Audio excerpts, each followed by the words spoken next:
పత్రికలు మన ఇష్టం వచ్చినట్టు రాస్తాయి. జగన్ మీద విపరీతమైన ద్వేషంతో విషం చిమ్ముతుంటాయి. కాబట్టి మనకు ఉద్యోగం రాలేదనుకోండి, ఈ పత్రికలను అడ్డు పెట్టుకుని అవతల మీద బురద చల్లేయచ్చు, ఉద్యోగం సంపాదించేవాడి మీద బురద చల్లేయచ్చు. ఎవడు అర్హుడు ఎవడనర్హుడు ఎవడు డిసైడ్ చేస్తాడు? ప్రభుత్వం డిసైడ్ చేస్తుంది. ప్రభుత్వం ఎవరున్నారు అధికారంలో? చంద్రబాబు ప్రభుత్వమే కదా ఉన్నారు. ఎలక్ట్రిసిటీ డిపార్ట్మెంట్కి శాశ్వత డైరెక్టర్లు ఎందుకు లేరు? విచిత్రం. ప్రభుత్వాలు మారినప్పుడు డైరెక్టర్లు మారుతుంటారు. ఇప్పుడు కొత్తగా రిక్రూట్ అయినటువంటి వాళ్ళకి షిరిడీ సాయి అంటే ఏదైతే జగన్ వాళ్ళకి హయాంలో ఇది పొందారో వాళ్ళు చెప్పిన వాళ్ళకి డైరెక్టర్ పోస్టులు ఇస్తున్నారు. ఇది ఈనాడు రాసుకొచ్చిన వార్త. అంటే ఎవరు మోసం చేస్తున్నారు? చంద్రబాబు, లోకేష, పవన్ కళ్యాణ, పురంధేశ్వరా వాళ్ళకి ఇస్తున్నారంటే. ఇంకోటి, వాళ్ళు ఇంతకుముందు ఎక్కడ ఏ ఉద్యోగం చేయకుండా ఏ ప్యూన్ ఉద్యోగం ఏ క్లర్క్ ఉద్యోగం చేస్తే డైరెక్ట్గా ఆ పోస్టులోకి వచ్చారంటే ఒక అర్థం ఉంది.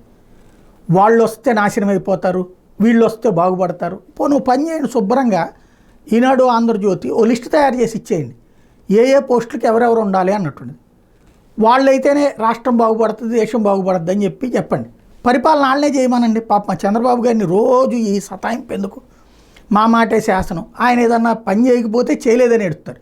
చేస్తుంటేనేమో అదిగో వాడిని పెట్టడం వల్ల అట్లా జరిగిపోయింది, వాళ్ళ మనిషిని పెట్టారు, వీళ్ళ మనిషిని పెట్టారు అన్నట్టు. అందులో మనిషి ఏంది? కరెంటు కరెక్ట్గా వచ్చిందా లేదా? కరెంటు లాసెస్ లైన్ లాసెస్ తగ్గినాయా లేదా?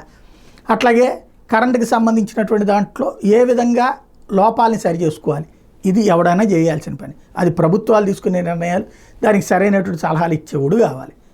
అసలు ఆ సలహాదారుల పోస్టులు లేకపోతే డైరెక్టర్ల పోస్టులే ఒక వేగ్. అన్ని వేల మంది సిబ్బందిని పెట్టుకుని విద్యుత్ శాఖలో ఈ విధమైనటువంటి రిక్రూట్మెంట్ పెట్టుకోవడమే, రిటైర్ అయిపోయినటువంటి వాళ్ళని తీసుకొచ్చి ఆ పోస్టులు ఇచ్చి లక్షల జీతాలు ఇవ్వడమే పెద్ద తప్పు, పెద్ద బూతు.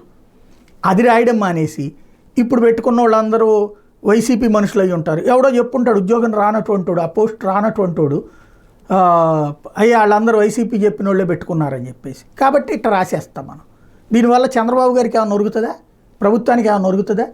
ఇది చూసి తెలుగుదేశం పార్టీకి సంబంధించి సోషల్ మీడియా ఇంకోళ్ళేమో అయ్యో ఇంకా జగన్ హవానే నడుస్తుందంట. అక్కడ జగన్ అనే వాడిని పట్టించుకునే దిక్కు లేదు గ్రౌండ్ లెవెల్లో, కార్యకర్తల్లో, ఉద్యోగుల్లో.